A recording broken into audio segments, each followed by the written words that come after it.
The Bone Clocks has been longlisted for the Man Booker Prize, Mitchell's third nomination. It's been written about everywhere, from the New York Times, the Washington Post, the New Yorker, the Guardian. Tonight, you lucky people will get to hear him discuss it in conversation with local treasure and Pulitzer Prize-winning author of The Orphan Master's Son, Adam Johnson. Please join me in welcoming Adam Johnson and David Mitchell.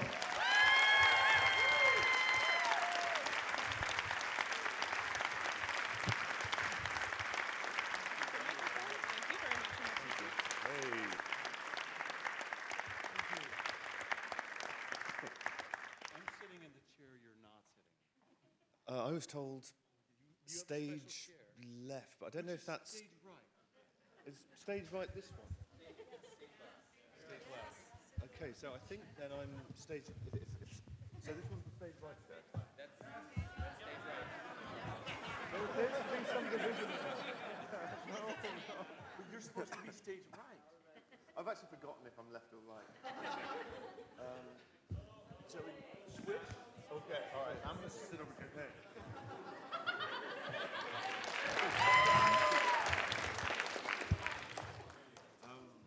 That was actually, it looked as if we didn't know what we were doing. It looked as if we didn't know what we were doing. It was a highly conceptual performance art kind of. We were rehearsing that for ages. Thank you very much for being here. Thanks to Amy for the glorious introduction and the staff of this beautiful venue. Most of all, thank you to you. I've got a cold, so I'm going to keep my distance a little bit because I don't want to be the typhoid Mary on stage here. I thought I'd do a shortish reading just to start things off. I wanted to say something else. There's someone else I need to thank. Oh, Adam, thank you for thanks very much for being here. It's great. My pleasure. Gentleman's novel about North Korea, The Orphan Master's Son, is just an astonishing piece of work. Yeah, isn't it? I blurb a couple of things a year at most. I mean, I say I don't blurb anything, because if you admit you do, then about 200 things arrive at your door a week these days, and you can't blame people. But so the official version is I don't blurb, but just occasionally something comes along, and I simply can't not blurb it. What a novel. So this is my new thing. Please imagine that I'm a little bit younger than I am. I'm sure, will do. Is this better? Thank you. I'm a 35-year-old war reporter just back from the Battle of Fallujah. It's 2004. My partner is a woman called Holly, who's the protagonist throughout this. We have a 6-year-old daughter called Aoife. It's a family wedding in Brighton on the south coast of England, and we've just had an afternoon nap because Aoife was a bridesmaid and got a bit overexcited, and I've been hit by jet lag and a cold, rather like now actually. So here we go. Ed? I was dreaming Holly woke me up in a hotel room, her eyes as panicky as a horse's when it knows it's going to die. It sounds like Holly's saying, "Where's Aoife?" But she can't be, because Aoife's asleep. She's right here next to me. Gravity's all wrong and my limbs are hollow, and I try to say, "What's the matter?" Holly's like someone doing a bad impression of Holly. "Ed, where's Aoife?" "Oh, she's right here." I lift the blanket, but there's only the Arctic fox. It's obviously a stuffed toy Arctic fox, not a real one, otherwise we'd be into zoological narratives. 20,000 volts fry me into hyper-alertness. There's no need to panic. "Oh, she's been in the bathroom." "I just looked, Ed. Where is she?" "Aoife, come out. Aoife, this isn't funny." I stand up and slip on Animal Rescue Ranger Annual 2004, fall into the floor. I check the wardrobes in the 2-inch gap under the bed and the bathroom in the shower cubicle. My bones turn to warm sticky tack. She's missing. She was here. We were having a nap just a minute ago. I look at the time on the TV frame. 16:20? I lurch over to the windows as if I'll see her waving up from the teeming weekend crowds on the promenade below. My toe bangs something and the pain drills a hole. Aoife was asking where Dave and Kath's room is and why she couldn't visit Dwight Silverwind, the fortune teller at the end of the pier. I look for Aoife's sandals. They're gone. Holly's speaking, but it's like I've forgotten my English. It's just vowels and consonants. And then she's stopped, and she's waiting for me to respond. Well, either she went to find you, or to your mum and dad's room, or she might have gone to the fortune teller down the pier. Look, you go to your parents' room and tell the reception not to let a 6-year-old girl in a Christ, what was she wearing? A zebra T-shirt, I think, out of the building on her own. I'll go and check the pier.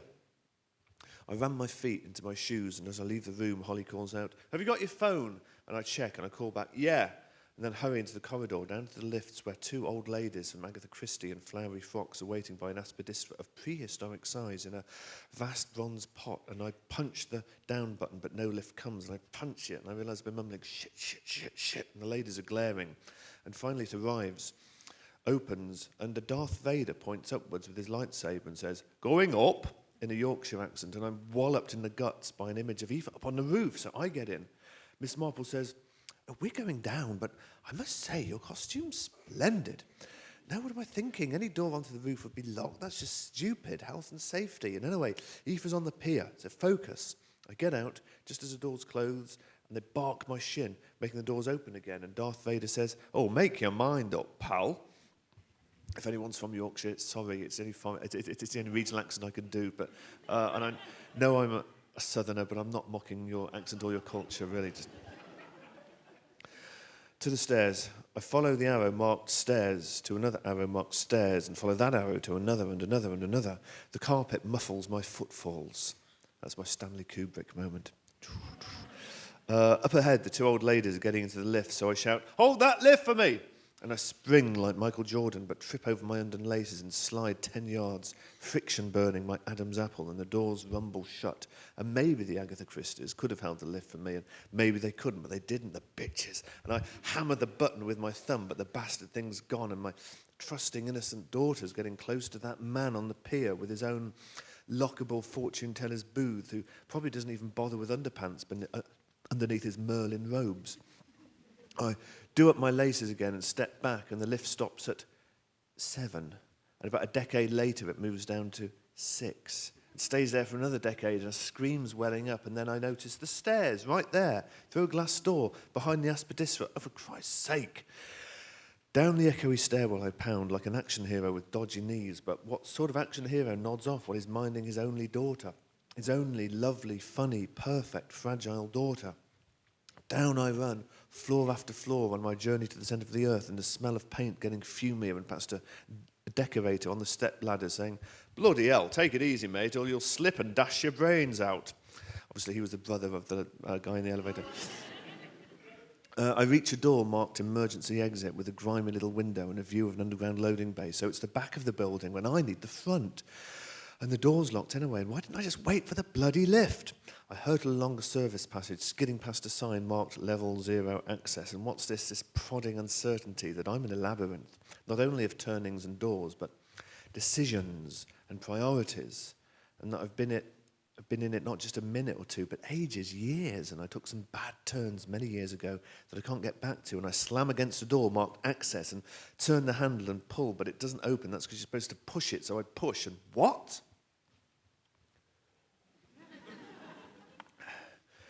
An exhibition space, opening up deeper and wider and higher, even as I marvel that the Maritime Hotel could possibly contain this vastness, extending surely under the foundations of the neighbouring buildings, under the promenade, if not the English Channel.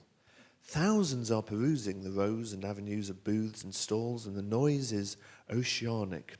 Some are dressed in normal clothes, but a majority are costumed as Supermen, Batmen, Watchmen, Dr. Spocks, Doctor Who's, Dr. Evils, a trio of C-3POs, a pair of Klingons, one lizardy Silurian.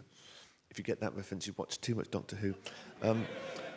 A file of female Chinese Harry Potters, a stubbly Catwoman adjusting his bra strap, and a brace of apes from the planet of. There's a posse of Agent Smiths from The Matrix, a walking TARDIS. A blasted Schwarzenegger with bits of T-800 endoskeleton showing through. God bless Wikipedia for that. There's banter, laughter, earnest discussion. What if Aoife fell into this reservoir of weirdos and geeks and fantasists? How would she ever get out? How will I get out? Well, through the big doors.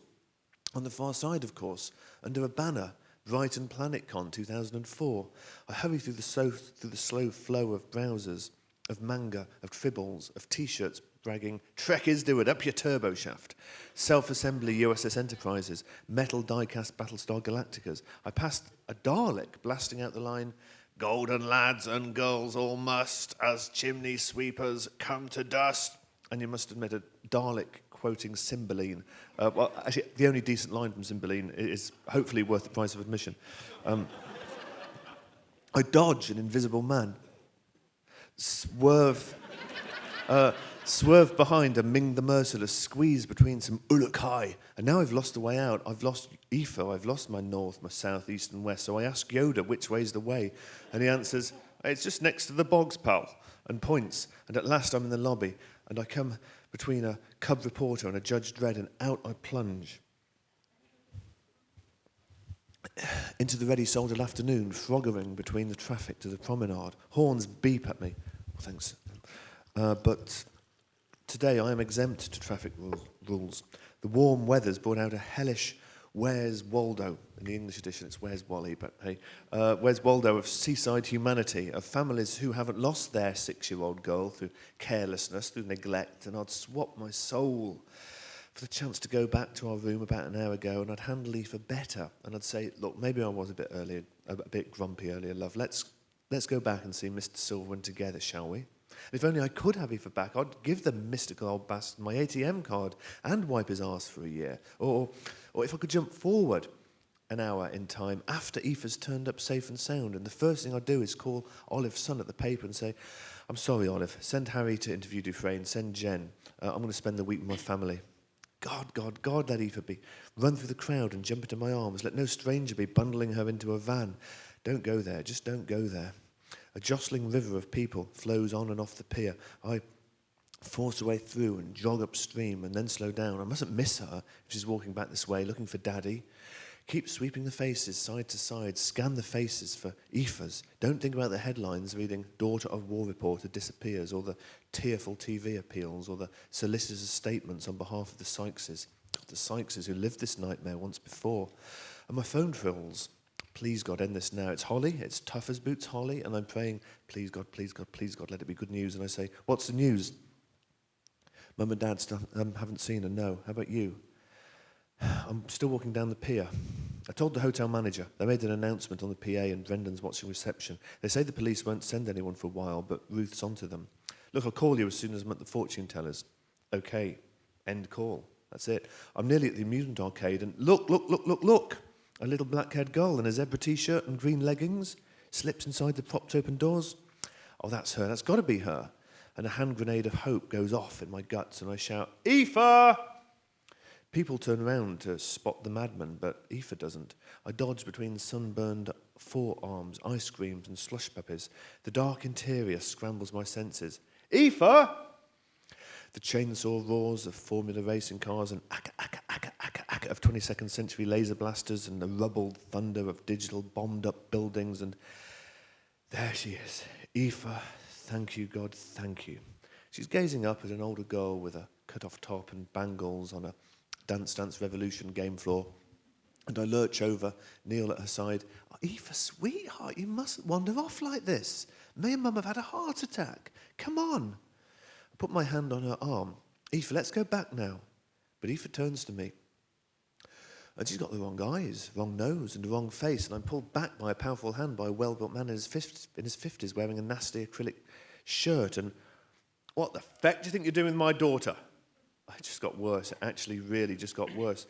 I thought she was my daughter. My daughter. I mean, I lost her. She looks... The guy's considering dismembering me. Well, this isn't her, and you want to watch it, mate. People get the wrong idea, or even the right idea. Know what I'm saying? I'm sorry. I hurtle into the sunshine outside the arcade like Jonah puked out of a smoky, greasy whale. This is your punishment for what happened in Iraq, says this voice. This is your punishment for Aziz and Nasser. Dwight Silverwind's my only hope now, just 60 seconds away. He wouldn't dare interfere with her here. It's too public. Maybe he's okay. Maybe he'll just tell her to wait till Daddy comes along and Aoife will be sitting there like it's all some funny joke. Does Aoife know Holly's mobile number? I don't even know that. Past a burger stand, past a netted basketball booth, past a giant teddy bear with a guy inside sweating buckets, past a little girl standing on the railings, gazing down at the lullabying sea. Dwight Silverwind's booth jerks closer and closer, Brighton Pier sways and my ribs curl in. There's a woman sitting outside, knitting, and a sign saying, "Reading in progress," hangs on the door. I burst into the dark little cavern with one table, 2 upholstered chairs, 3 candles, incense, a tarot card spread out, and a very surprised Dwight Silverwind and a lady in a shell suit. And no Aoife. No Aoife. Do you mind if we finish?" says the customer. I ask Silverwind, "Has my daughter been here?" The woman stands. "Look, you can't just barge in here like this. I'm having a reading done." Silverwind's frowning. "I remember you. You're Aoife's father. She's run off from my hotel, the Maritime. I thought she..." They just look at me like I'm a nutter. I need to vomit. "I thought she might have come here." "I'm so sorry, Mr. Brubeck," Dwight Silverwind's saying, as if she's passed away. "But we've seen neither hide nor hair of her. And I'm afraid if you want to know what happens to Aoife, it's available to all good independent bookstores." Thank you. Thank you very much. David, that was fantastic. Can people hear me? Okay, wonderful. What a treat to have you here and reading for us. I figured maybe David and I would chat for just a little bit and then open it up to questions. I know there'll be 2 microphones and people are probably ravenous to ask very minute questions about the tiny webbed corners of these novels. It's a joy to hear you read from your works. Thank you. Some people, they put out their book every 3 years, but, when we read one of your books, it's not just, his latest preoccupation. They're immersive experiences. They're fully realized worlds with their own rules and universes and histories, and everything interconnects to everything else. And we feel like we're spending time with a mind who has cared enough to create something utterly fabulous. So, that's why we're all here tonight. Oh, thank you so much. Thank you. Thank you very much. I have a ton of very wonky writerly questions that I won't ask, that I'll corner you about later. And I suppose I should ask a couple really lighthearted questions to get us going.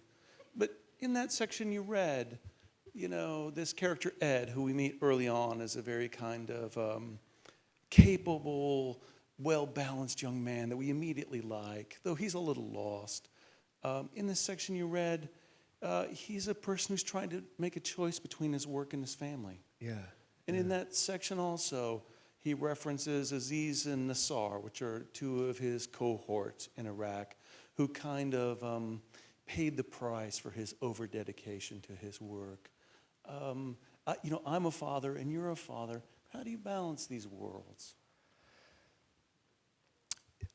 I think you've got time to be hopefully a half-decent dad and a time to be a half-decent something else.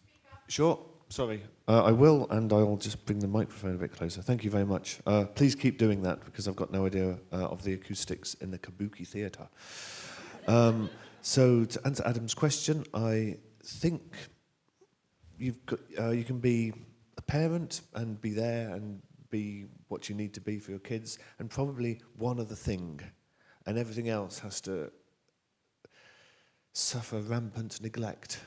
My one other thing is that of a writer. So the garden's a mess. The walls need decorating. We moved into a house about 6 years ago, and I've yet to get out a paintbrush. But that's how I balance it, by being a dad, by being a writer, and pretty much neglecting everything else. How about you?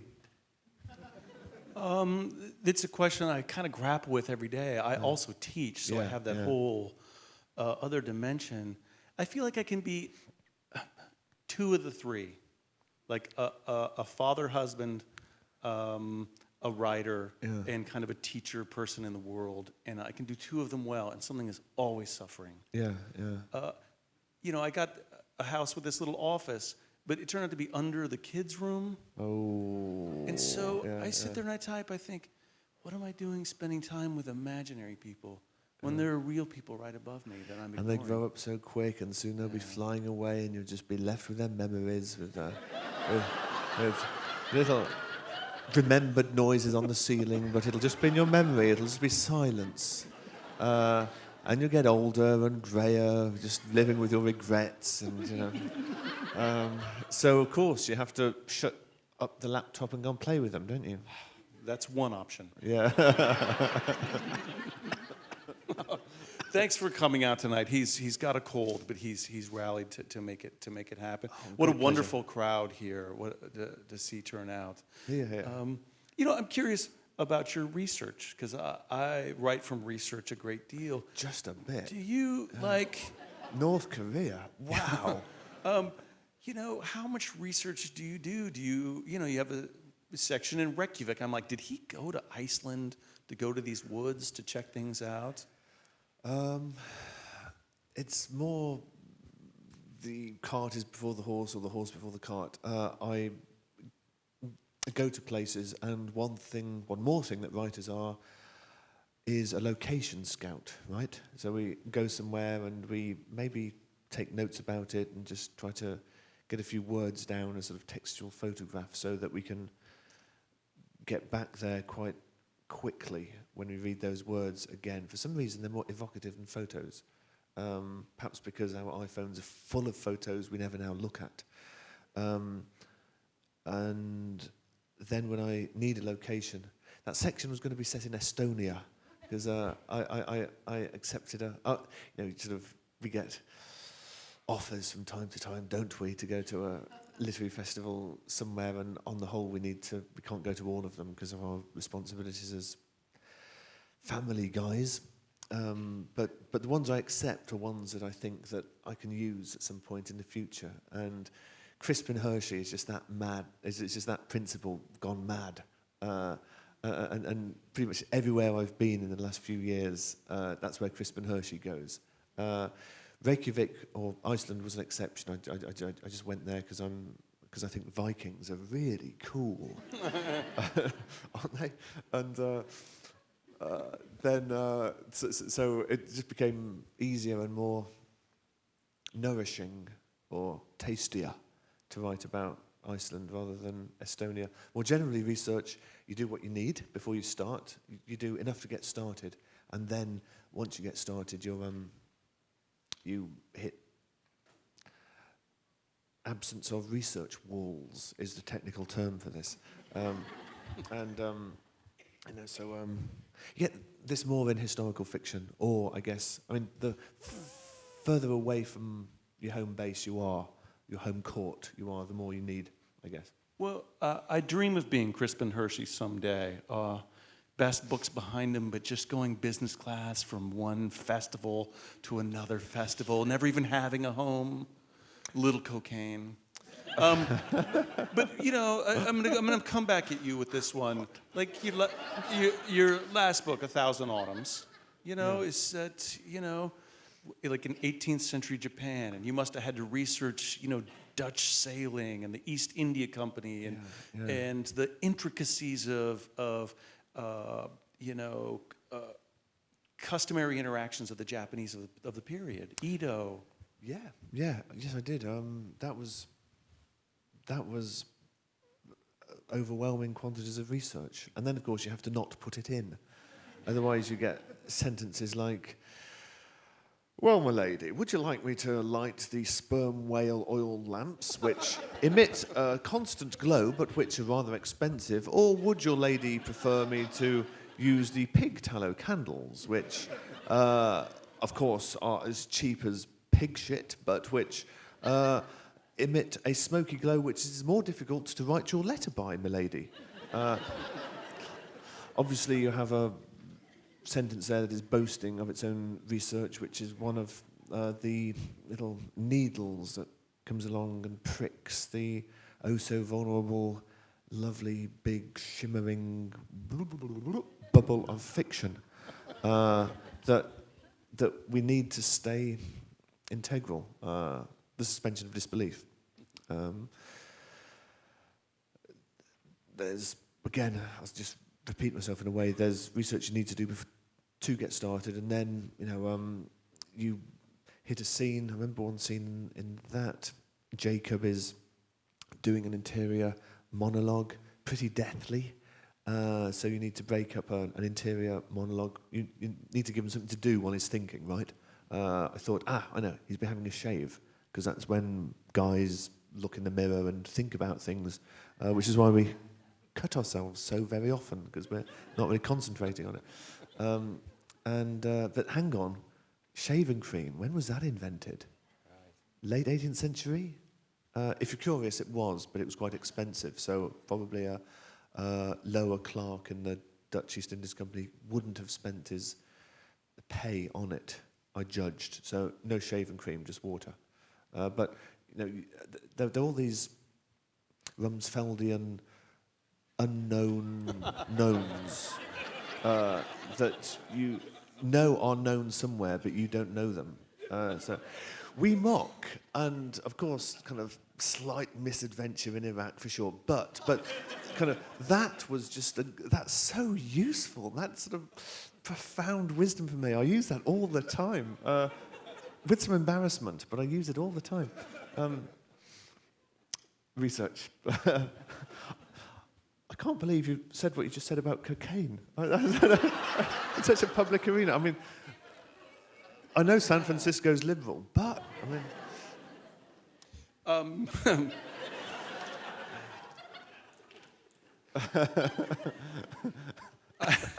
This is the first time I've met this gentleman. I didn't know he was such a master of comic timing. It's not that much cocaine.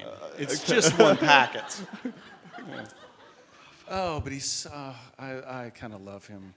I love him. Well, Hershey gets to say all the things that we have too much tact to say, would be fired from our positions if we did say, from any positions we may have, and are too cognizant of the consequences of saying, to ever say. He just gets to say them for me. And so maybe it's great you can identify with him. Later in the book, he becomes a visiting creative writing professor at a small college in New York. And we've got the various assortment of graduate students, which is not unlike a various assortment of creative writing grad students. And we have like a sample of his teaching. And it seems like it's just like 6 minutes is all he needs to deal with 6 novels. And all of his kind of acolytes come up and ask him questions, and he cracks off the bromides like this: chestnut, chestnut, chestnut, chestnut. And he's got his aphorisms, and I was like, damn, he's good. I was like, he is good. I only wish I could crack up advice that well. And I liked it. I'm going to take it. It's all yours, mate. It's all yours. Of course, he does have the advantage of having his instant, snappy aphorisms, having been constructed over many hours by me, invisibly. Well, certainly he's not going to really read their books or care about them in any way. But there is that writer, sometimes they'll come, visit campus where I teach, and, you talk to them and you try to have a conversation about writing, and it's always, well, as Brown said, I believe it was Ford Maddox Ford who, E.M. Forster once recalled, and, there's nothing of them, but it's a real art of deflecting everything you hear with little, aphorisms you can pass out. Yeah. Not that I would ever sort of deploy this despicable technique to get the check for a minimum amount of work. That would just be a shocking in dereliction Estonia of duty. No. Hershey, by that point, actually, he's sort of been shown. This is one thing that Holly does with the men she encounters in various roles as lovers or it has a strange sort of platonic relationship with Hershey. They don't actually know that they love each other, but she offers the men she encounters a chance at redemption, and some take it and others don't, and Hugo Lamb doesn't, but kind of regrets it in some small locked up compartment of himself. Hershey's starting to embrace that actually, but avoiding spoilers, something happens before he can reach his Holly offered enlightenment. it's true, before that happens, I did think, he could hole up in this campus and he might have another good book in him. I believed his future.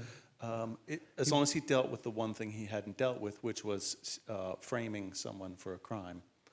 There was that small detail. It's just, you shouldn't really put cocaine in a hostile reviewer's suitcase and in Colombia and then phone the customs authorities in London. But he is very sorry about it, and he kind of he does become the head of the Friends of Richard Cheeseman. That's right. Kind of group to try to get him out of his hellhole in Bogota. Did you have a particular reviewer in mind when you crafted that? No, not at all. No.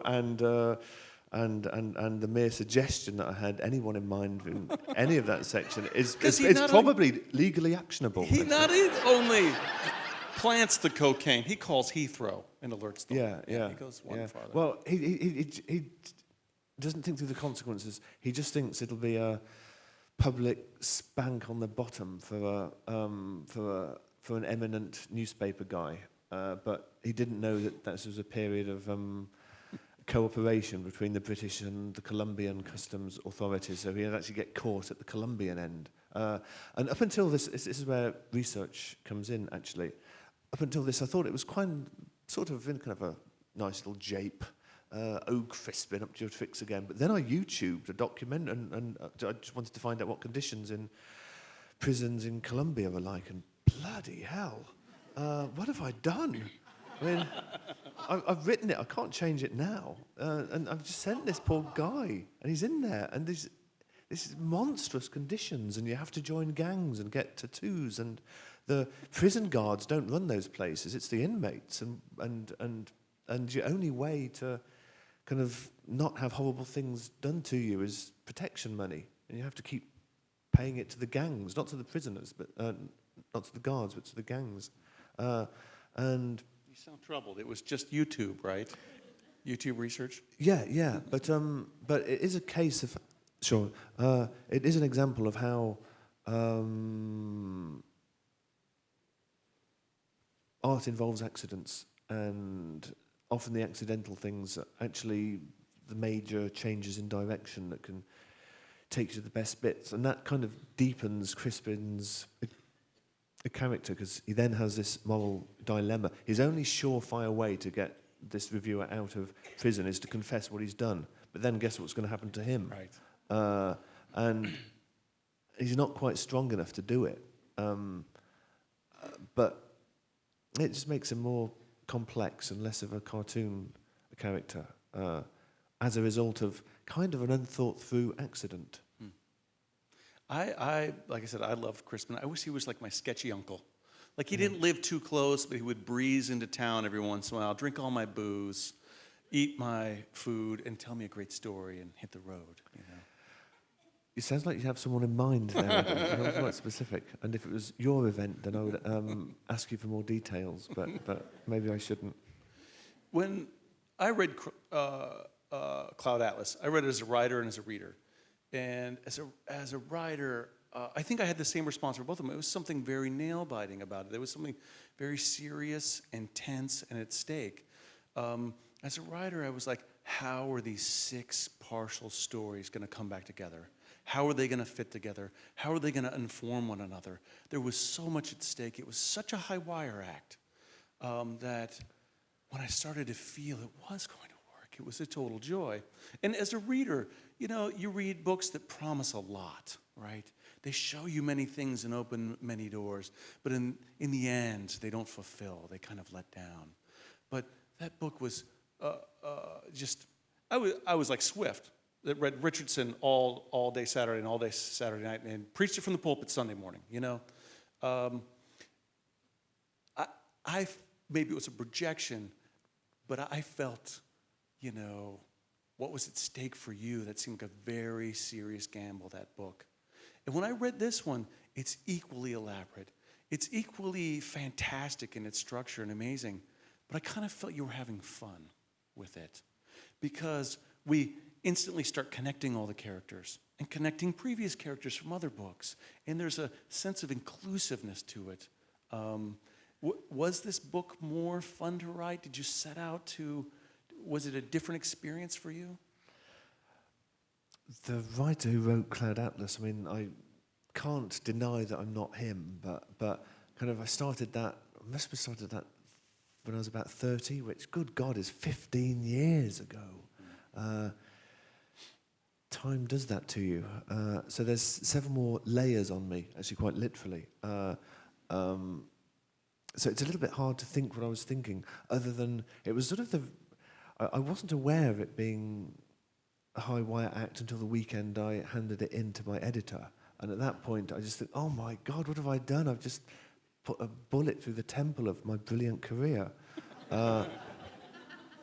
It was just sometimes naivety and youthful impetuosity can save you.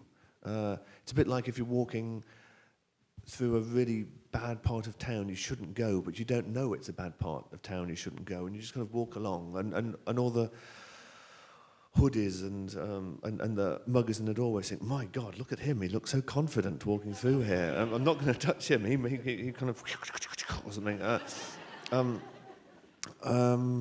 Maybe Cloud Atlas was a sort of literary equivalent of that.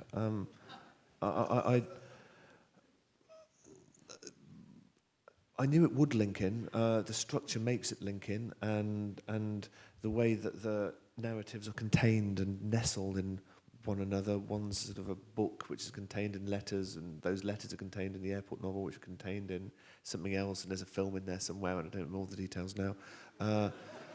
And then the reincarnational motif, which is sort of in the background. So there's strong glue and weak glue. With the Bone Clock's structure, it's not that wacky a structure. I mean, they're relatively... It's 6 novellas in a row, in chronological order.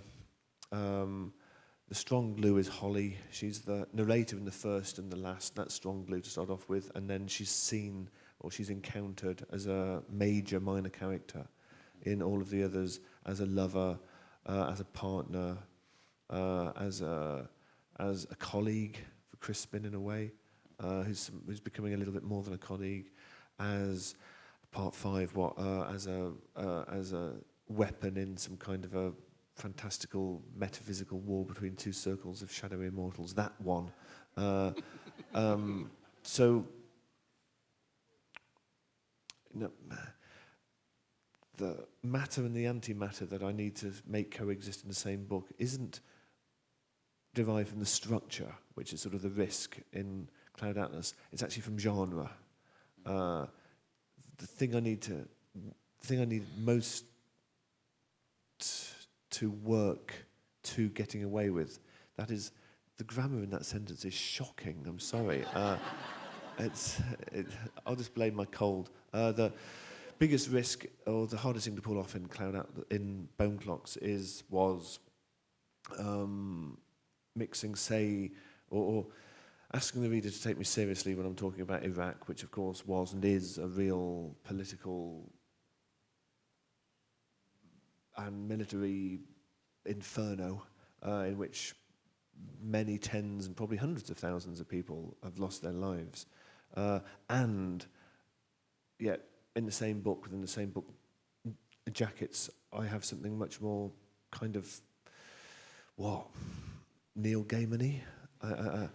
I bend the laws of reality and to insulate the sections sufficiently so that each of the novellas is a discrete novella. That's the E-T-E discrete, not the E-E-T discrete. Who invented English? What a design flaw. That's just shocking. It's sort of... so to insulate the sections sufficiently so that they don't kind of spill and bleed into each other, and the fantasy discredits me when I'm talking about politics, yet also to not insulate them so entirely that they're not linked, that they're not hyperlinked, that they aren't segments on the parabola of Holly's life and segments on the parabola of time between the 1980s and the 2040s. Well, if I could say, you know, what allows you to mix genres, to change registers of tone, of like seriousness and maybe fantastical elements, is that we just believe these characters and care about them. That's the magic. That's the serious literary work that you bring to it. Hugo Lamb, I was like, I wish I would have been him. You know, his daring do, I was always too honest to pull a fast one on someone the way he does. His big heart, his wit. You know, we mentioned Crispin, but Ed is a very serious, dedicated man, and more dedicated than I might be. And of course, Holly, we come to really care about and believe these people. So when you take them out of their normal environs into new places, we go with you, and we make the leap, I think.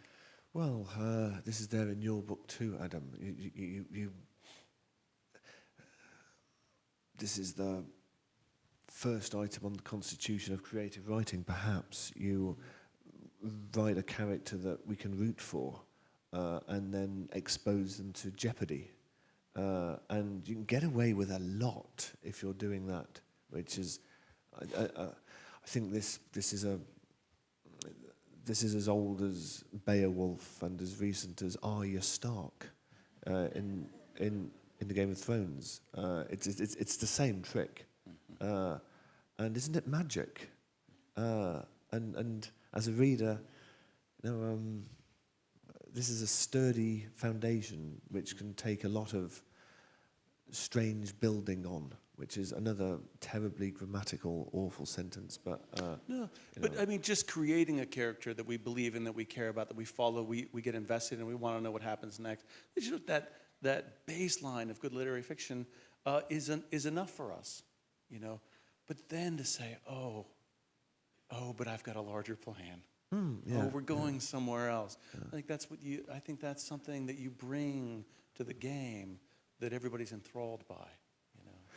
Well, I'm honoured, and thank you for saying so, and thank you for reading me, because I don't know how else to feed my children or pay my mortgage. Thank you. I think there's 2 microphones. Are they up here?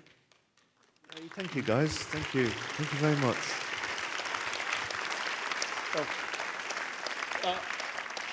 I think there's one here at the end of the stage. Perhaps if you have a question, you might want to think of it, and maybe somebody could queue up over here. Well, I want to ask David a question just personally. I'm curious, and after reading a few of your books, I can't help but wonder this. And maybe there's a funny answer to this, or maybe there's a serious one. In your books, things connect. There are convergences in the way that convergences in life are rare. But we find that, here's our editor from the last book shows up, and his memoir was successful. And, he's reading the book written by Hugo Lamb's friend in that chapter. And things fit together, and things converge and are harmonic and are interwoven and interlaced in a way I didn't believe they were early in life. But I guess the older you get, you start to see they do happen more. Is this something that you believe in your books, or do you believe in real life? Do you believe that we're all connected? Like if these people all started talking, they would find these connections in a world of 7 billion people? Probably the serious version. Yes, I think reality is made of exactly this, isn't it? I don't think that's a wacky metaphysical position. There's the 6 degrees of separation theory, which, when you start talking with people with sufficient knowledge, is sort of uncannily on the money. And as you say, it's maybe harder to believe when you're young, but as you get older and experience more and more coincidences, you do start to think that this isn't mysticism, it's just actually mimesis. This is how things are. And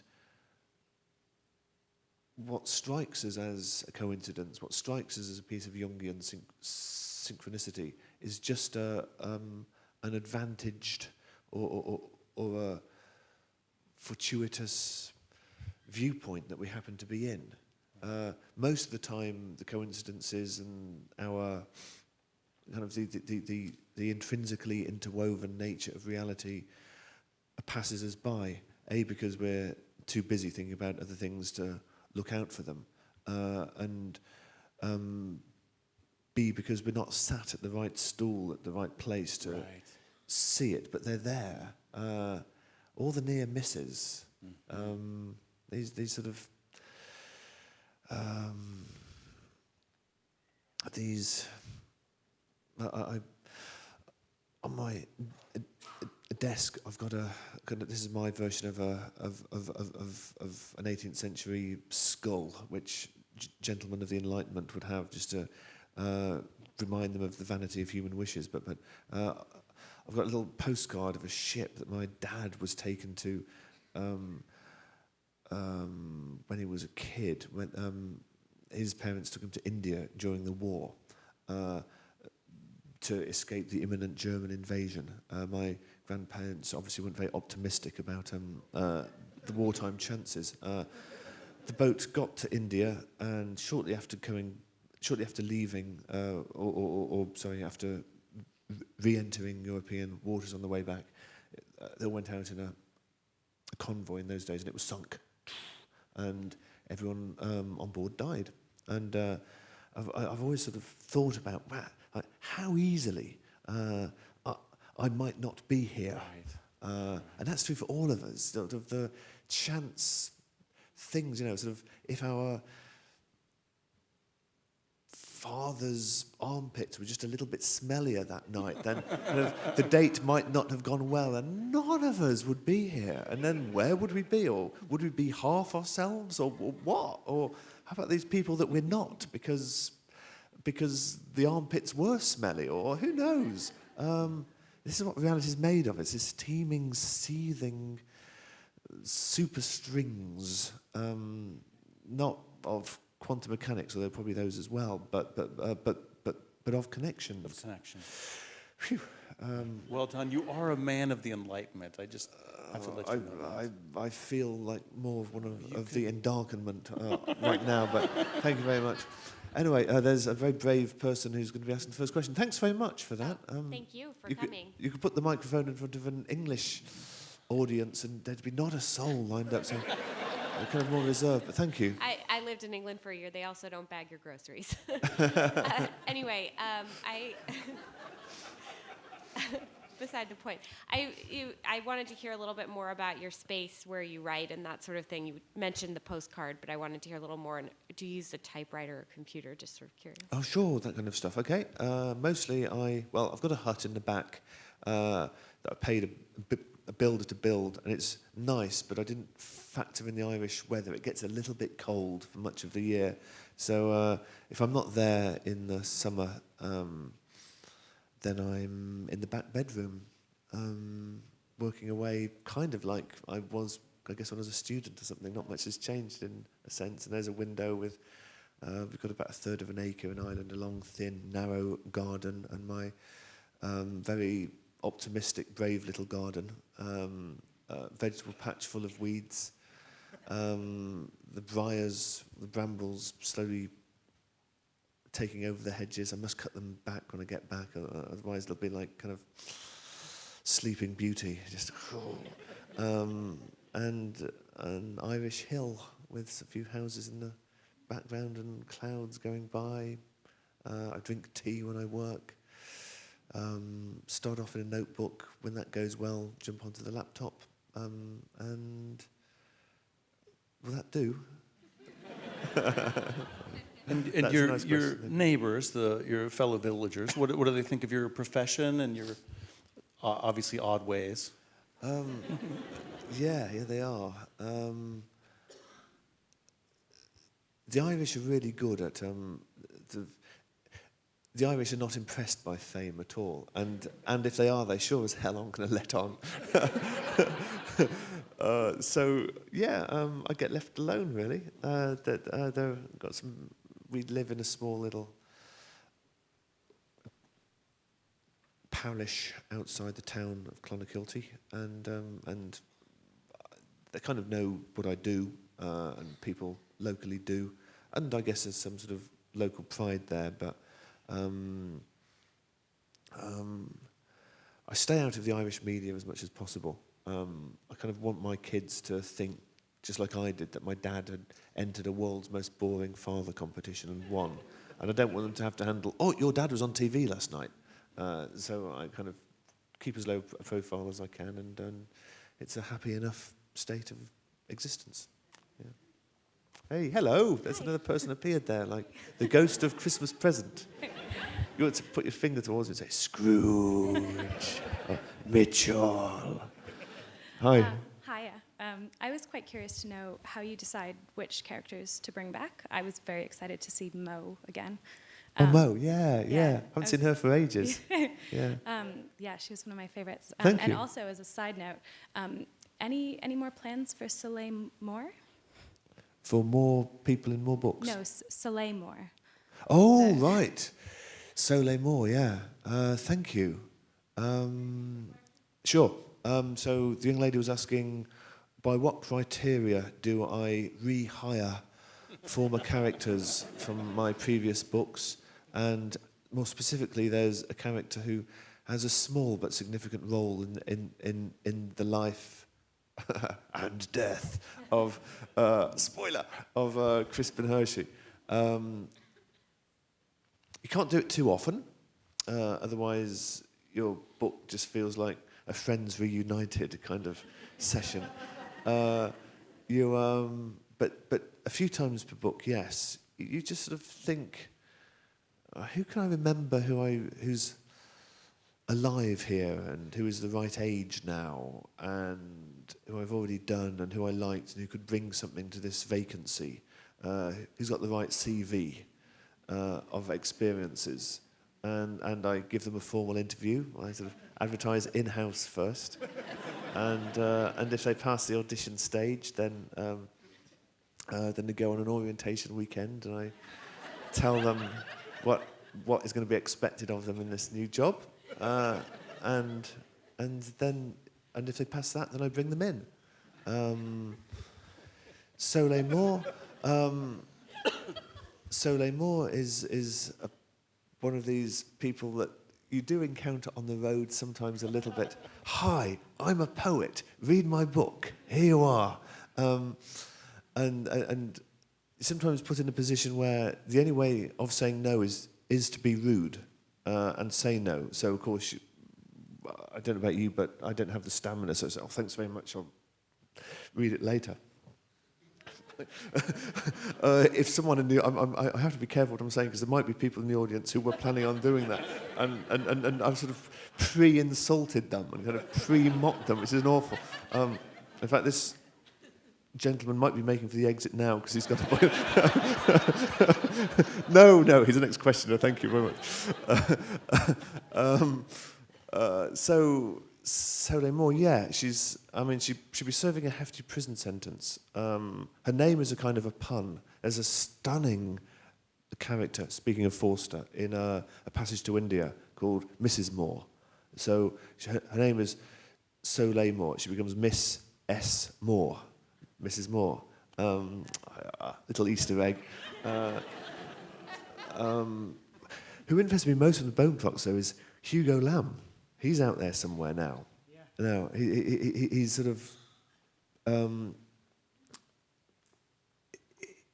2024 he still looks like a 20-year-old, even though he was born at the end of the 60s. He will start to age because he's sort of off the drug, but I can't leave him alone now. I can't just sort of launch him out and then never revisit him. So a future book. Thanks for your question. Hello, sir. Hi.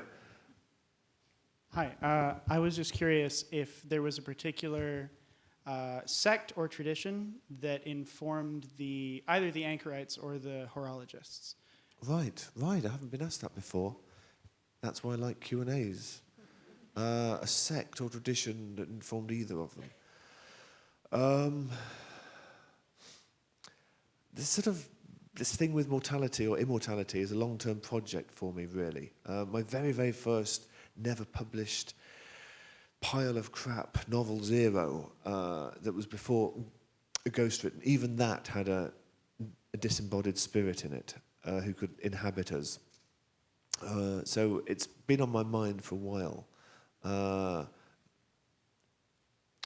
So in a way, the tradition actually comes from inside my own oeuvre, rather than I'm English, we have a problem saying French words without feeling a little bit embarrassed, so you do a slightly self-ironic thing to sort of show that, I'm not taking myself that seriously, really, but the tradition comes from within my own oeuvre.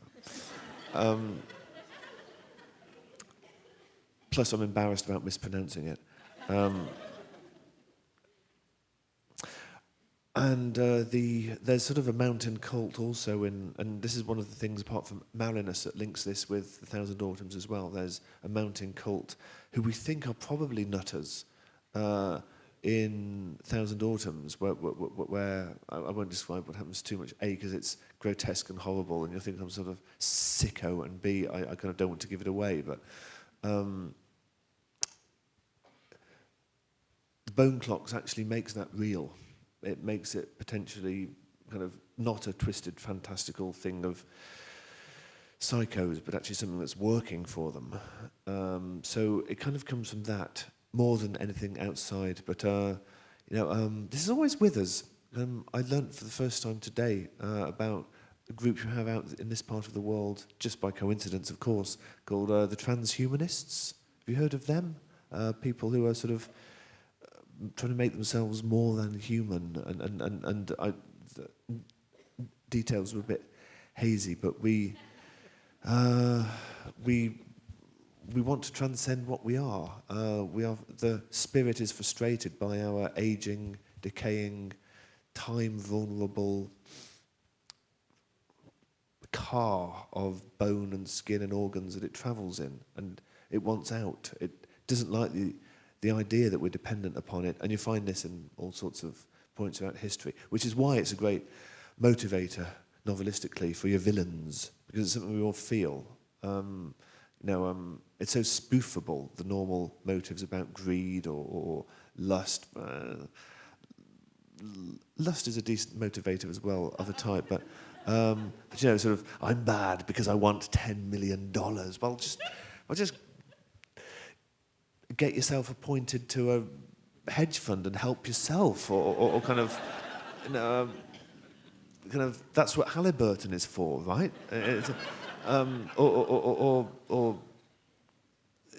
And this is what Hugo Lamb, the character in the book, feels. The sort of, it's not enough. If you're going to die like the rest of the plebs, what's the point? I'm committing evil because I want power. It's not that difficult. If you're prepared to amputate your conscience. However, cheating death, now that's an interesting one. Suddenly that's something we could all, well, actually, what would I do? What would I be capable of if the road to the care home was not an inevitable one? If you could keep your youth and what looks you have and your health and this endless squanderable bank account of time, even pretty morally good people would have to think about that. And that makes your villains interesting.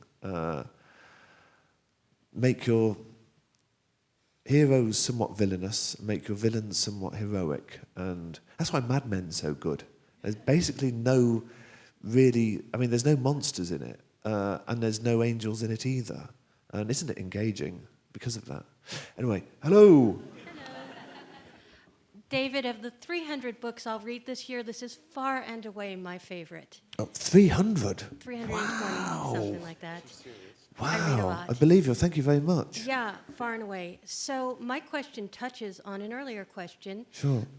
The first time I read this book, I read a pre-publication galley. And, I loved the Easter eggs that referenced all the other novels. Yeah. But there were several very overt references to Cloud Atlas in the pre-pub galley that were removed in the finished book. Yeah, and a few. I wanted to ask why that choice was made. Did I not read the real book? Adam, I'll tell you what got cut out afterwards. Sure. There's 3. Or I only caught 3. There might have been, in fact, in the excerpt you read, there was one. Oh yeah. Well, I realised that in the Uber book, sort of in the world, I made a mistake, and Louis Surrey is dead by 2004. Oops, but that hasn't happened yet. And Timothy Cavendish was there for one page. I sort of put him in as sort of a promise to someone at a reading I did, I think in New York, who really liked him. It's called, so the, I mean, this guy might be out there somewhere still. He was called Nick Greek, and it was just a nice evening, and I was feeling very generous, so I kind of sort of, so I put him in as the up-and-coming young American Wunderkid. That's the wrong word. Wunderkind, sorry. It's the germs. Cavendish, however, he was only there for a page, and I thought, well, I actually want to do some forward planning. If I bring him back, then I want to bring him back properly. I felt it was too much of kind of a pointless cameo, but I basically replaced him with a character from my next book, which will be set at the end of the 60s. And here he is in 2014 as an older man. And the joke would be that that character will be in Crispin Hersh's dad's house at a party full of people who in the real world are now dead, as a sort of a dance macabre, if my agent's lawyers say it's okay to do that. And it's a scene alluded to. It's sort of around the time of Crispin's birthday. There's a birthday party that goes horribly wrong. So I'm kind of, rather like I planted Marinus in Thousand Autumns with an eye on the future. This is why he's so sympathetic to women and slaves. Actually, little did we know, he's on his 28th incarnation in that body, and has been women and has been slaves very often, and that's why he's also so unfazed by his approaching death, because he knows 49 days after dying he'll be waking up in the body of a sick child who will then recover, and she will then have that life. In the same way, I'm kind of preloading that character that he meets him at Hay, doesn't he? Crispin Hershey meets him at Hay. He's called Levon Frankland, and he'll be in the next book. So that's why.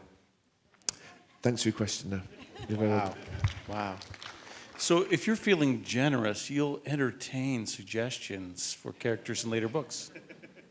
It has been known. Yeah, it has been known. How are we on time? Yeah, one more question from... Hello. Hi. You both spoke earlier about the kind of importance of characters that you can root for, that you like or can relate to as sort of the foundation of literature. I'm wondering if you've been aware of any of the discussion that's gone on in essays and so forth over the last year or so about the pressure towards likable characters, and whether that's kind of been a damaging side effect of pop culture in terms of becoming just kind of an unthoughtful assumption.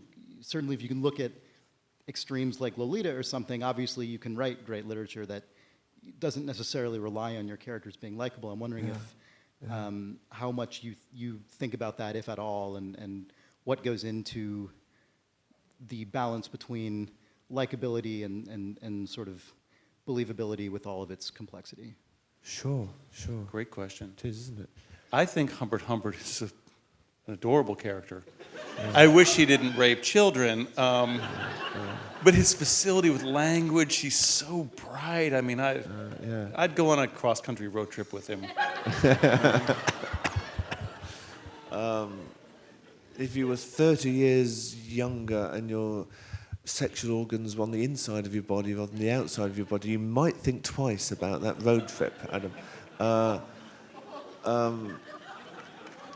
But no, he's an amazing creation, and if held at gunpoint and demanded to, sort of, if you had to name your sort of the preeminent English language novel, then Lolita's got to be a contender, hasn't it? So good because he seduces you. He's so beguiling that you forget he's kind of a predator who really needs help badly now. Someone call the police. No, really, call the police. And that's the spell of that book. It's a good I think in a way the answers contained in the question, purely likable characters aren't likable. They're irritating. They need things that are unlikable about them. So we root for people on balance rather than because of stainless moral virtue, I think. And you certainly need to implant flaws and faults and dislikable things about your characters in your characters, is how I would answer it. How about you? Have you got anything more? I think there is a kind of a discussion that's going on in America, at least on a lot of websites, about whether characters should be likable, whether people are likable. That's probably, if characters should be like real human beings, are we likable? And do you like likable people? I mean, you don't want your super You're likable likable. friend I like around. you. Oh, I do like you. Well, you are. Yeah. I mean, I think part of it is about publishing, you know, and that it's a capitalist endeavor. And I think there's been a Hollywoodization of publishing over the past 10 or 20 years. The debut books always, you know, make money, the reliable, bankable books. I think there's a kind of book with likable, relatable, especially characters that publishers search for that they know they can make money. But I think a lot of editors come to publishing and they make all these compromises in their lives because they truly love great books. And great books are made of complicated, contradictory, struggling characters that are not necessarily likable at all. the novel's very good at that. It's an inexact form. It's very generous about contradictions in a way perhaps you can't get away with in a short story. Perhaps. I wasn't really aware of the ongoing discussion that the questioner referred to, perhaps because I live in a cave in the west of Ireland. But it also, I mean, I wonder if what you've just described might not just be the present manifestation of something that's always been there. I mean, P.G. Wodehouse would have been a bankable, reliable producer of formulate books, but they're still in print. Not everyone's cup of tea, but they're still in print. Right. And I wonder I kind of wonder how new this debate actually is, or whether it's just an old one in new jackets, book jackets. Bit of a pun there going on. That's likable. I'm on fire. Thank you, David. Hey, it's been a wonderful evening. Thank you very much. Thank you. Thank you.